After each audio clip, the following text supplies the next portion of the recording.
All right, so Tank Guy here. I am with Jim Mariano from Recipe, which handles marketing for event rental businesses, right? That's right. All right, so today's talk is about something that I really can't talk that much on because I just do Google AdWords and a few Facebook posts because people in my area are dumb, so I don't have to do that much online stuff. So Jim's going to help us out with event rental marketing. So how you doing tonight, Jim? Good. And thanks so much for having me on. No, it's definitely good because I don't make videos about marketing, and I'm glad that you're on. But I want you to introduce yourself a little and give yourself an introduction and a background. Sure. Yeah. So my name's Jim Mariano. I've owned a tent rental business based just outside of Boston for 13. This will be my 13th year. Started as a side job.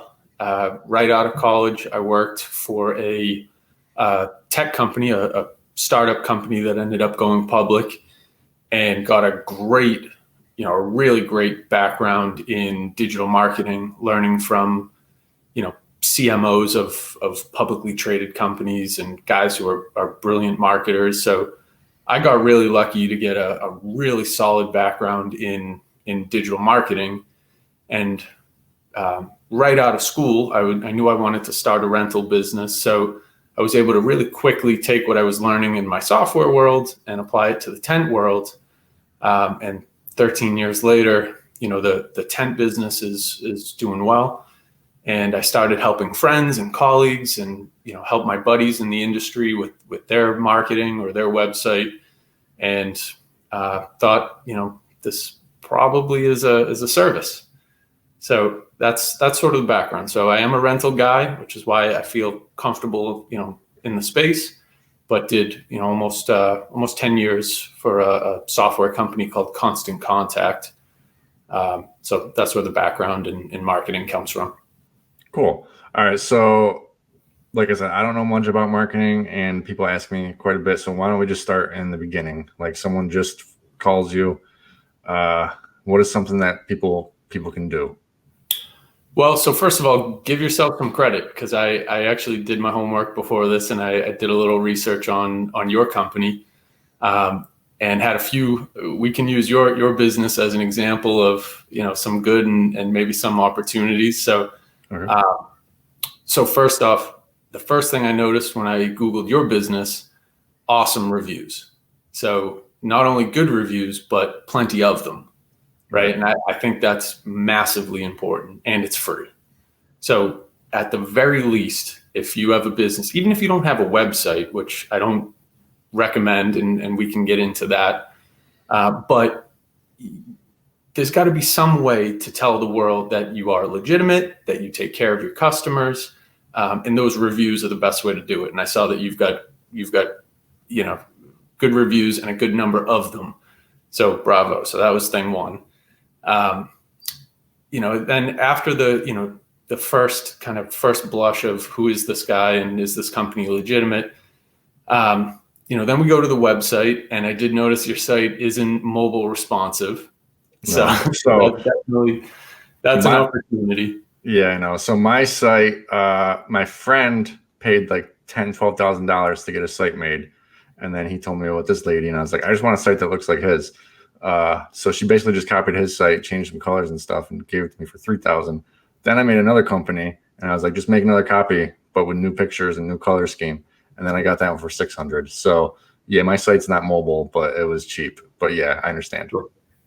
Yeah. So I think this year we're creeping up on about 70% of everybody who hits a small business website is going to be on a mobile phone. So might be worth investing in the future or thinking about. But more generally, what everybody's after, the nirvana in the rental world is obviously getting found and getting more customers. So you mentioned you do AdWords. That's great. If you're comfortable doing it yourself, great. If you're not, that's something that we do or that you can find a professional to do. AdWords is great because you can choose whatever words you want to appear on. You can control your budget. So there is a hard cost associated with it, but like anything else in the rental world, it's a return on investment calculation, right? You have to spend a little bit of money to see those returns. So the AdWords thing is brilliant. I think if you're going to spend money doing anything, I think it starts and ends with Google Ads. So that's great. The other big opportunity that's free, that has no hard costs, is just SEO, and we can kind of tackle, unpack that term, because it's a big, scary term that that some people think they understand, or some people just they know they don't get it at all. But essentially, it's just a loaded term for showing up in Google in the search results for free, right? So you're already paying to be at the top, but over time, the hope or the goal is when somebody searches, tent rentals Central New York in your area, or for me, tent rentals Boston, that my site shows up at, towards the top of the list, and it's there, and I don't pay for those clicks. So that's like planting a tree in your backyard, and it might take a year or two, but eventually it'll start to bear fruit, and it's kind of perpetual. It's a source of free leads for a good stretch of time. So that part's really important. We can talk about kind of a few easy tips, or just more about what SEO is, but those are kind of the basics, right? So you've got your reviews, your website, which ideally should be mobile friendly. And then we're doing some mix of advertising and SEO to get people to the website.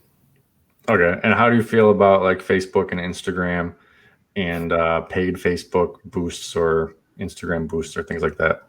Yeah. So it feels like social media is sort of the darling of marketing, right? When people think marketing, I think a lot of newbies go right to social media, because that's where people spend their time, right? If you're sitting on the couch, you're probably spending some time on Facebook or Instagram. I think it's nice for engagement. It's nice to remind people you exist. It's nice to show your work, right? It's a great place to put photos and show people kind of, hey, here's what we do. Here's a beautiful job we did. And I don't think it's a great way to acquire new customers. And we have data. I noticed your site has Google Analytics built into it as well, so good for you. But if you have data, if you have analytics on your site, you can quickly get an answer, and you can quickly find out that Facebook, Instagram, that stuff's nice, but it's probably not how the majority of new customers are finding you. Right. Okay.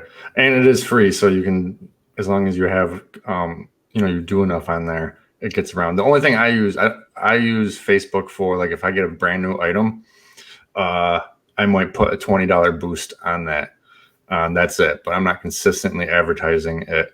And I did tell this one guy, he's just in the middle of nowhere. He had a really great property, ponds, and he wanted to start doing weddings. I was like, yo, just spend $50 and you'll have your wedding booked, or you'll have your venue booked for the whole year. Just $50 on Facebook. And he did. It's not something he needs to do consistently, but he just needed to get his initial thing out there that he existed. Sure. Yeah. And good point, right? If you're trying to introduce yourselves to the world, maybe that's a great way to do it. Just so people, brides or prospective, people planning a wedding, if they don't know you exist, it's a non-starter. So in that case, I totally get it. For a more tenured business, for an already existing rental business, for me, I think it starts and ends with Google Ads. If you were a client of mine and said, I've got $1,000, how should I spend it? I'd say $1,000 goes to Google Ads. Right.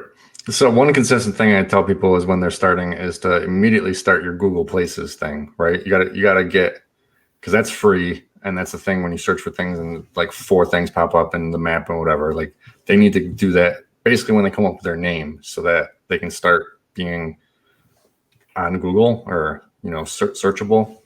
Yeah. So couldn't agree more. So the real name for it's called Google My Business. Okay.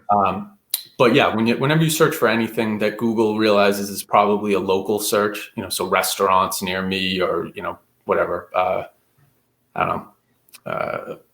hospitals near, whatever might be local. That's where that map shows up, and that's a free listing. It shows your, you can add photos. That's where the reviews are that we were talking about. I mean, it's premium real estate on Google right at the top for free. So again, couldn't agree more. That's a great place to start. They've actually, one rental company out of Buffalo, New York told me, Google my business. You can actually put prices and descriptions on your pictures now. So if you can't afford a website yet, you can use that as like a fake website, kind of. Yeah. You can add your products, add the pricing.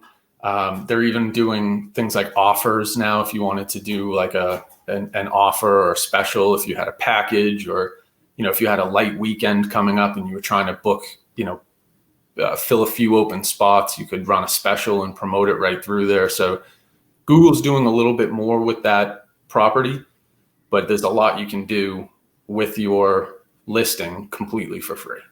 Right. I want to ask you a few questions, or just kind of get into the advertising things you should not be spending your money on. Like when a golf course calls you up and wants you to put your sign on their bench, or a church wants you to put, the thing in their book, or a restaurant wants you to pay for a little tiny spot on their paper menu thing. What do you think of any of those things? So all three of those things that you just mentioned have one thing in common. They're not online, and they're not trackable. So even if those things, one of those tactics worked, which I have my doubts that they do, you really have no way of knowing, okay, this job came in because a guy looked at a menu at a Denny's, and, right. So it's a hard decision next year when they call you again to re-up the contract or to do it again. If you can't quickly understand, did it work or did it not work? If you can't track it and measure it, then you're just kind of guessing every year. And I think, to your point, the average rental guy, probably has a few of those things that they've tried in the past, and, maybe it worked once. So, 10 years later, they're still doing it, and they've spent, 10 grand to have their business, on the fourth hole of a golf course. And I think that money's better spent online, No, I hate all those. I hate every single person who calls for those. What about radio?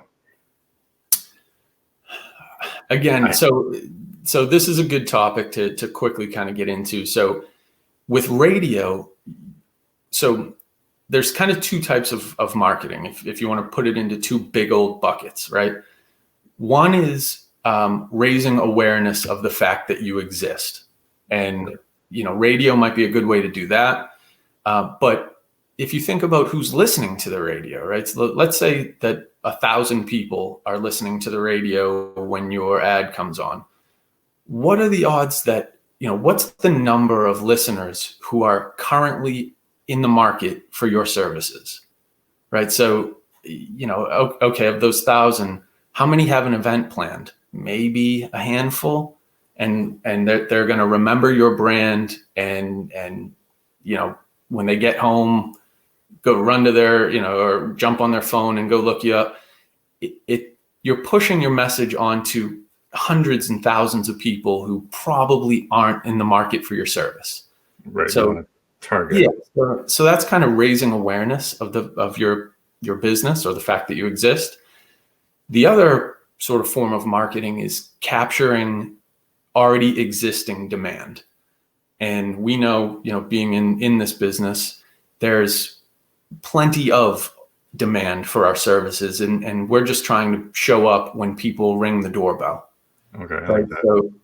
So, so what I like to say, or what I like to do in that case is, if somebody's having a party, and let's say we're past COVID time here, and somebody's having an event and they're looking for a dance floor, they're going to go to Google and they're going to search dance floor rentals. So before we play a radio ad to 10,000 people who may not need our services, why don't we just show up and answer the doorbell when somebody is at the door looking for dance floor rentals?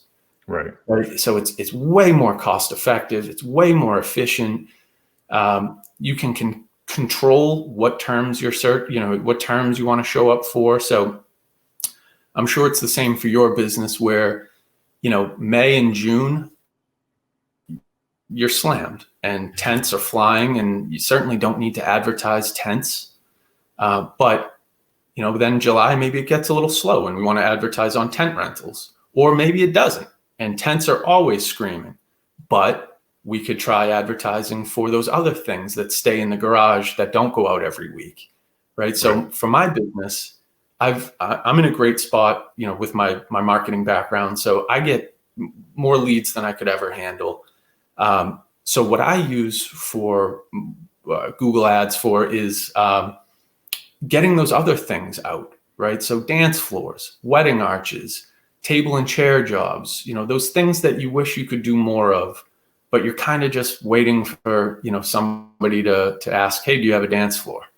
Right? Where instead, if we did Google Ads, or if we had a good page on our website that started to show up in Google on its own when somebody searched for dance floor rentals, now you've got, a dance floor every week that goes out, and that's, whatever, another 400 to 1,000 or whatever you get for a dance floor. So even if your business is pretty flush with leads, with inquiries, during the busy season, or if your bread and butter is good, if the tent part of your business is good, great. But we could still use advertising to get those other things out the door. Okay, cool. I want to mention one thing about Google AdWords, which a lot of people don't know, especially if you didn't do it, but you might already be doing it and you don't know. You can exclude terms too. And I exclude terms because got a lot of phone calls for bounce houses. Exclude that. I'm in central New York. So some people in New York City call me and waste my time. So over time, all those time waster things I started excluding so that it didn't waste my time or the office guy's time answering all that. Sure. Yeah. I mean, you're dialed in, right? So you're a self-starter. I know you kind of get this stuff.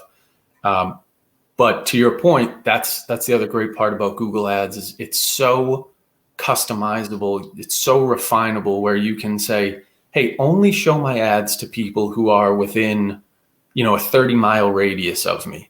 Right. Or to your point, here are my negative keywords. Here's the things I don't want to show up for. So for my business, all I do is smaller. My business is called Backyard Tent Rental. And the way I succeed, my differentiator is I just hammer my niche. I just do, for the most part, just work in backyards. I try to stay out of, weddings for 200, things like that. Right. But I can exclude, for me, the keywords I might want to exclude is like large, right? Large tent rental or wedding, so you're dead on again. So we can target exactly where we want to show the ads. We can choose which words or which terms to not show up on. So, it isn't this blunt object that you just run ads and hope it works out. You can really dial it in, and get super, super targeted. And then when you do sell out for the weekend or when the months, when the schedule looks good for the month, you pause the ads. Right. So it's really flexible and nimble that way. And I can't recommend it enough. Right. I want to go back to radio real quick because I just want to say something because there's some people who have family event centers and banquet halls. I think radio can be good for those, like especially the family event center, because you want to advertise that, keep it in people's minds. Birthdays coming up, this and that, and maybe a banquet hall too. I really see it good for like bars and restaurants and stuff. I don't see it good for rental companies. Like you said, they're going to ring the doorbell on Google and we'll just answer.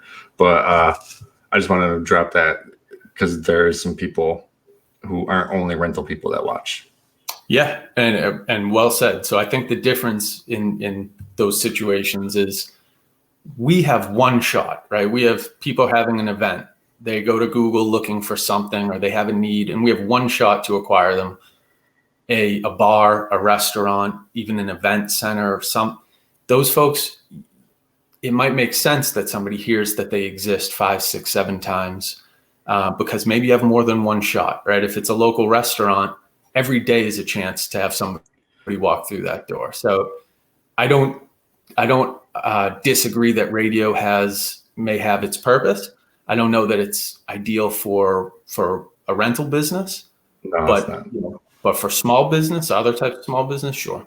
Yeah. There was a bar near me that burned down. They were on the radio all the time, and they were in the middle of nowhere. And they were the most packed bar in all of Central New York, and it took 45 minutes to get out there because they were always on the radio. And then no one around us, even the bar in the middle of the city, doesn't advertise. They just think people are going to show up, but they didn't understand that the radio was good for them. Well, all right. So beyond radio, since I don't know that much about this part of the business, the marketing, is there anything else that you can add or share? Yeah. So I was taught a couple of simple lessons by a guy who I worked with in software, who is now the CMO of another, massive $5 or $6 billion publicly traded big company. So the credentials are there, and the lesson was so great that I try to make sure I pass that lesson on whenever I can, and it was really simple. So the first concept is the marketing funnel, right? So thinking about it like this, right? So when we do any type of advertising, or even if you don't advertise, if you just have a website and it just lives on the internet and you're just running business as usual, people come to your website and they click and they come to your site and they look, and some percentage of them call you or send an email inquiry, and they become a lead, right? So not every click becomes a lead. And then same thing, not every lead becomes a customer. So we might have started with 100 visits to your website, and a good website might have a 10% conversion rate, meaning 10% of those people will do what you want them to do: send an email inquiry, make a phone call. So out of those 10 leads, I don't know what your sales, kind of your close rate, if you will, is, but let's say you get half of them, right? So now out of 10 leads, you end up doing 5 jobs, right? So that concept of, we started with 100 and we funneled down to 5, that concept of the marketing funnel is super important, because you get to pick and choose, what part of the funnel do you want to address, right? If you have a great website, maybe all you need to do is just get more people into the top of that funnel. Let's just get more clicks, because the site will do its thing. The site's beautiful, or our sales team is great, and that'll help address the problem.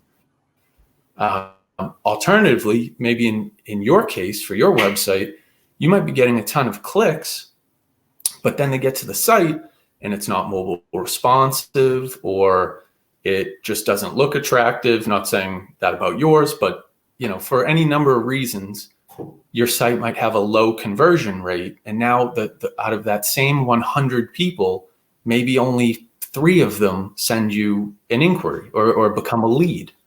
So now out of those 3, maybe hopefully we get 1 of them as a to go from a lead to a deal, a job, right? So you could choose to say, okay, what I need is to have my website convert more people.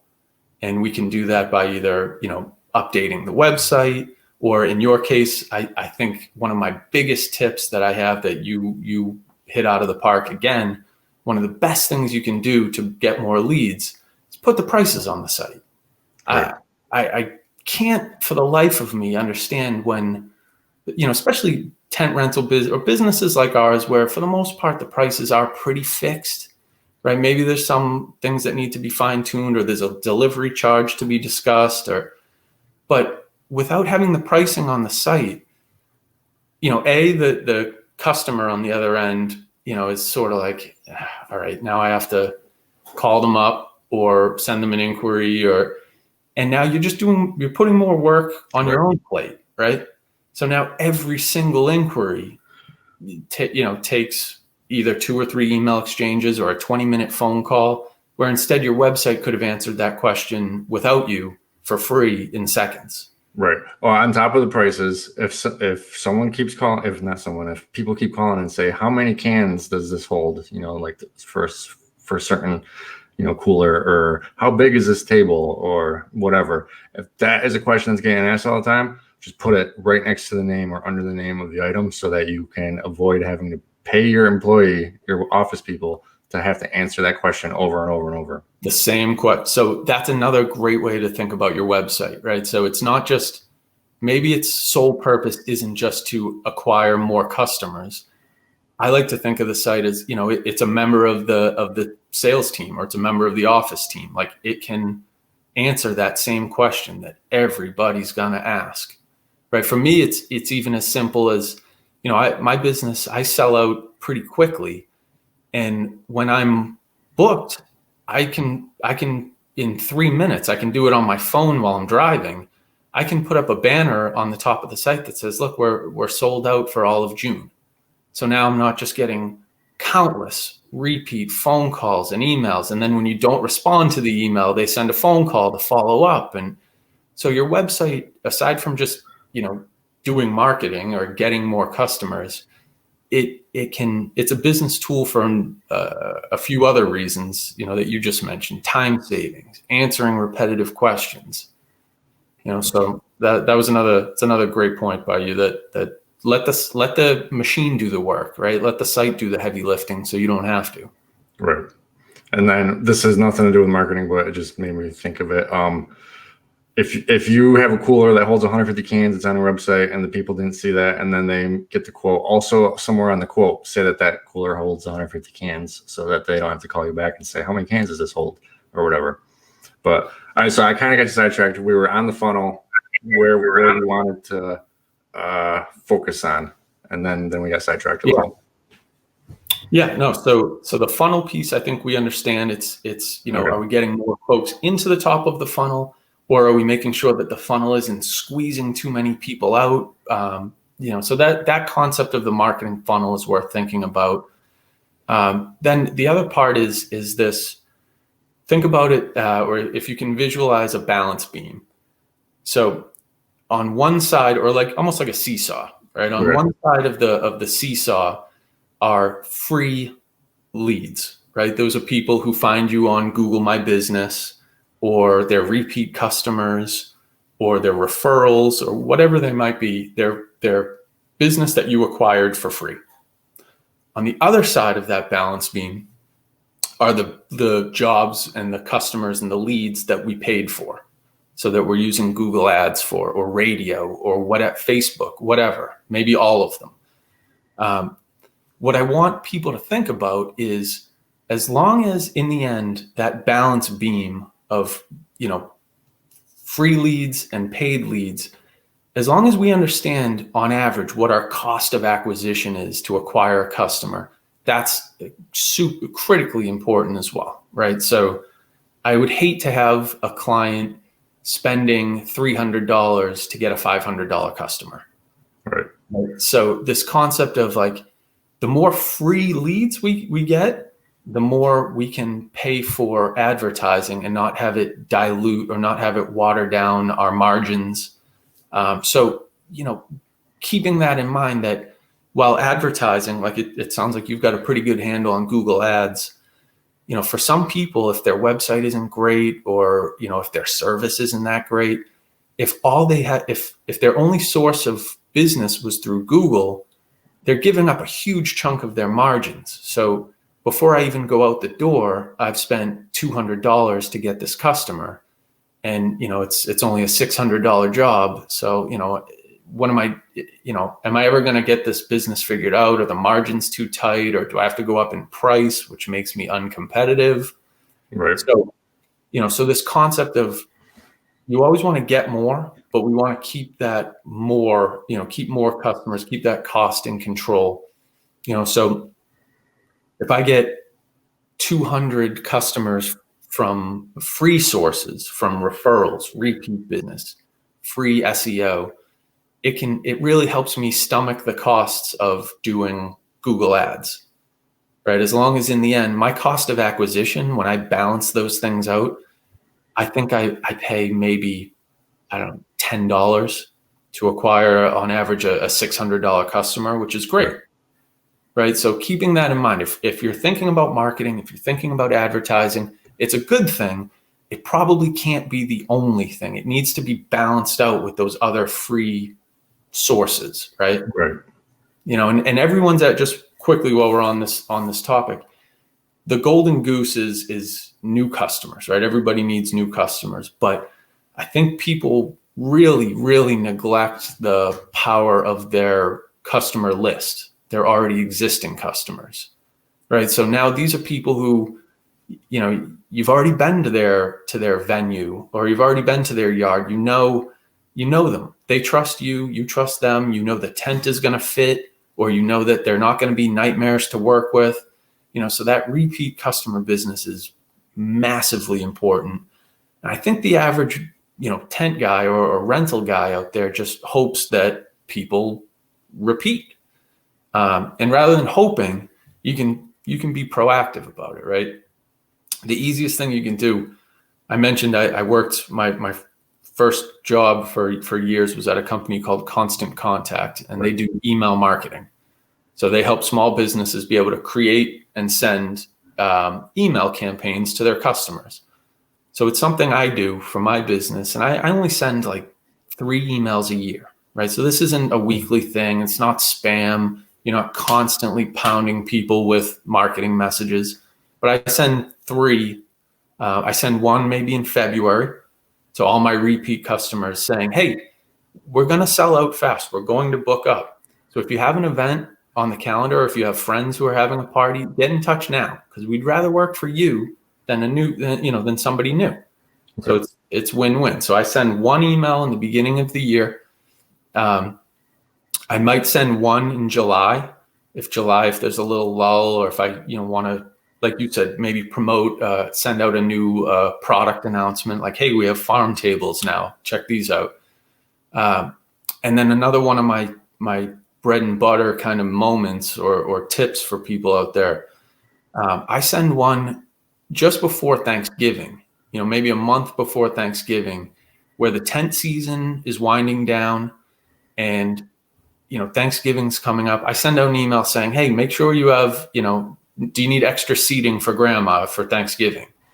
And it's basically just an email saying, hey, if you're having a Thanksgiving dinner, we could do, a couple of banquet tables, some linens, some chairs, glassware, whatever. But that one email that I send every year, turns Thanksgiving into a sort of sleepy week into a, maybe $4,000 or $5,000 week, just from reminding people like, oh, Christ, that's right. We're having 12 people for Thanksgiving. Let's rent a couple of tables and chairs. So, so that current customer base that you have it's such a valuable asset. And I think people usually can have a tendency to sort of ignore it because they're chasing the next new customer. I'm writing that one down. Yeah, because my program, I'm pretty sure I can just go into all the last 5 years and separate people who we just sent quotes to versus orders, and just take all those emails. Yeah. If you've got like a CRM, or if you're using a rental management tool, I'm sure that's part of the program, and it really works nicely. Yeah, that's awesome. All right, so I did all this on my own. I had time. I was younger. I wasn't married, and I had time to do this. And all I did was the AdWords, so YouTube, Google, and bought AdWords for Dummy Book. But in reality, all right, so you're married, or you don't have time, or you got a full-time job, and you're trying to start this business, or you're trying to get this business going more. Like, what we do is put up tents and deliver things and handle customers and stuff. We really don't want to be spending 2 hours, 3 hours a day or a week, or however long it's going to be, to do something that we don't really know that well. Like, I pay people to do things for me that I could probably spend a week to do, but I'll just pay this dude $100 and he'll have it done this day, and it'll probably be better. So that's kind of where your business comes in, right? You help people with marketing. They may know how to do something, they may be trying to save money, but when it really comes down to it, the return on investment is they're going to get a better return on their time by doing the things that they know and are good at. and they're going to get a better return on their money by hiring someone to help them. And that's where you come in, right? Yeah. Yeah. So I almost think about it.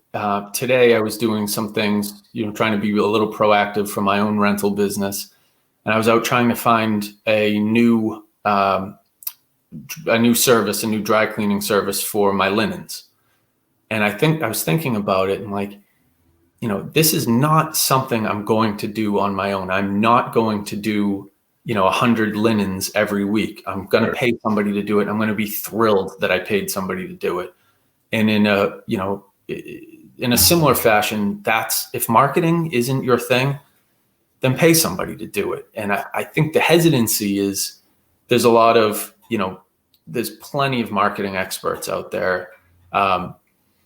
It's tough for me to say that, if you just go and use your local marketing agency, if they're doing marketing for lawyers and dentists and restaurants, I don't necessarily buy that they're going to be, able to help in this niche, this rental world, right? So my business, I own a business called Recipe, and we specifically work with rental businesses to help with digital marketing. So if marketing isn't your thing, just the way that doing linens certainly isn't my thing, then hire somebody. And the nice part with us, is we're digital marketing experts, but I also, I've owned a business for 13 years, so I get it. Whereas the local marketing agency probably doesn't understand that you want table rentals. You don't want picnic table rentals, right. For example, just to give a tiny example, or, so we are specifically meant for rental businesses because we're in the space and we get it. So we help already existing rental businesses with marketing, or if you're thinking about getting into the rental business, that's another side where we can help right from scratch. So website strategy, planning, marketing. So we've got a growing list of people who realize like, okay, I'm going to start a rental business.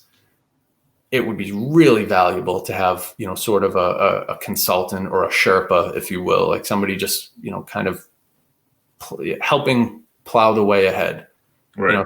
I'm sure you've made, as I have, I've made, I don't know, a dozen mistakes that have cost me, tens of thousands of dollars, right?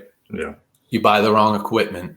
You say yes to a job, for me, I said yes to a very large event right next to the ocean. And I found my tent, 100 yards away the next morning. Right. So a $12,000 piece of equipment so things like that, if partnering with somebody who's done it before, I think is super valuable. So that's part of what we try to do. And this rental business relies on acquiring new customers. So, it really is one of those things that if you have a rental business and you don't have a website and you're making it somehow, my hat goes off to you. I don't know how you're doing it, but good for you. But just know that you're kind of fighting with one hand tied behind your back. Right. Right. And to think about it another way, even if your business is doing really well and it's sort of like, I'm content. I get enough leads. Things are going great. What marketing or what advertising can do is if you were to get more leads, you could be choosier about, which ones you take. Right. So yeah. I might only have one inquiry for July 13th weekend, but it's 40 miles away and I don't know if I want to do it, but I'm going to say yes to it because it's that or nothing. Right. So instead, if I had 5 inquiries for that week, I could sort of pick and choose. I could say no, right? The beauty, I'm sure how great it feels to say no. Right. I say no to any job now. Before I said yes, but now I say no to the things like, oh, we want a clear tent, we want a sailcloth, we want a full floor, or hey, you got to walk up 2 miles with your equipment. Right. I just say no, and I say to the office guy, I'm like, say no to them, because next week someone's going to call and not want that. It's perfectly said, right? But if you don't have that luxury, Right. then I could see somebody just getting started or somebody who isn't comfortable with digital marketing, and your back's sort of against the wall, and hey, I just go where the work is, and it's a grind. And now if you do a job that's an hour away and you do it with two guys in the truck, right? That's 4 hours total of drive time, right? An hour there and back to set up, an hour there and back to take down with two guys, right? So now you're at 8 man hours to do a job. So if I'm paying guys $20 an hour, I've spent $160 just getting there. Right. Right. So that job's so the margins have to be there. And now there's an opportunity cost with your time, right? You could have done 2 other jobs in the time it took to drive out 45 miles away. So even if you think you are okay, getting more inquiries through the door, it allows you either to be more picky. It allows you to maybe go up in price, right? If you want to really get that like supply and demand sort of in equilibrium, and this is another kind of overlooked part of this thing. You can use those extra leads to sort of ingratiate yourself and make friends, or make, even if it's not to make friends, even if you wanted to just send them to another business and take a referral fee, right? So if you have extra jobs and you can feed some of the guys that you're friends with in the space in the area, then great. And if you don't want to just give away work, or if you're really sort of defensive about it, I'm sure somebody is willing to pay you 5 or 10% for that job. That's right. very good. Yeah, there's no downside to having more leads come through the door. Also, if a lead comes in that is really horrible and going to suck, and you just know you're probably going to lose money on it, or the customer you just know is difficult, you can send that to your competitor and know that they're going to have to deal with it. I do it all the time. Churches call and want me to do free stuff, and I say, oh, call this dude down the street. He loves churches. And he does love churches, so he's always doing free tents. Yeah, I mean, let somebody else do the dirty work, sure. Yep. Right. And in a sense, you're still kind of, you're still adding value, right? You're still connecting somebody who has a need to somebody who probably is going to do the job. So, right. Yeah. So on your site, you have a, I don't know what to call it, a pamphlet. You were saying it earlier. You have a free thing. What is that? Yeah. So we try not to be pushy, or, we don't cold call or try to, drum up business. And what we do instead is give out valuable information and let people have it. And then if they want to work with us, then they can choose to work with us. And that type of marketing is called inbound marketing, right? I'm not pushing my message on you.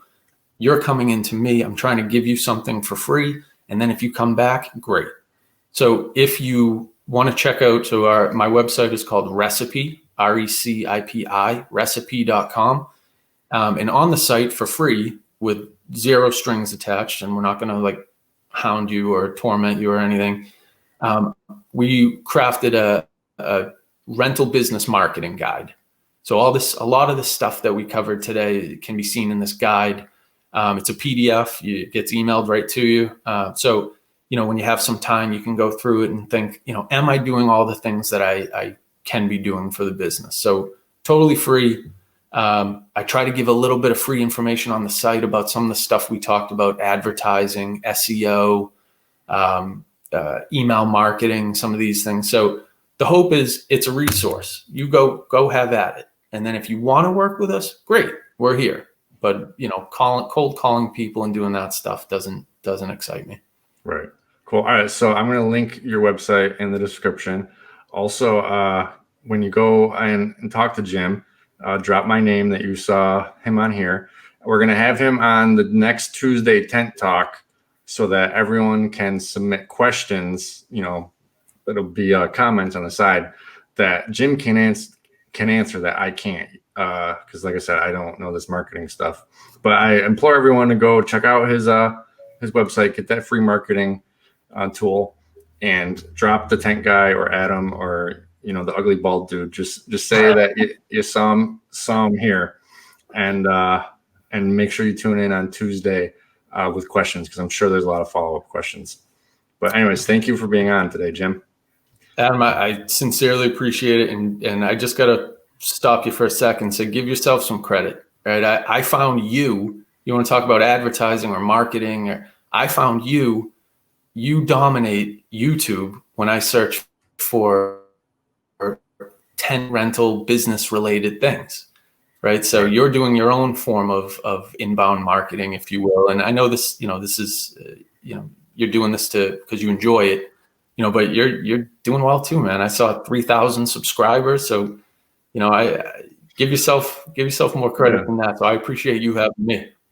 Yeah, thank you. 3,000 subscribers. I don't like any of this. I just point a camera at my face and talk.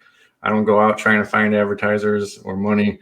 I'm uncomfortable with this whole thing, but I just like talking and letting people know, because I have competitors coming to my warehouse all the time to pick stuff up, and I see this, I see that, and I'm like hounding them. I'm like, oh, you should make your lights like this, or you should do this, and oh, look at this jackhammer. And they're probably annoyed, thinking I'm judging them. I'm just trying to help them. And so I was like, I'll just F these guys. They don't want to hear me. So I do it to the world instead. But so everyone remember, tune in on Tuesday, 9:30, and have a bunch of good questions. And then go check out the link in the description. But it's really easy. It's just the name right there, recipi.com. And grab that book and see what else. And don't forget to drop my name. All right. Thank you, Jim. Thank you, brother.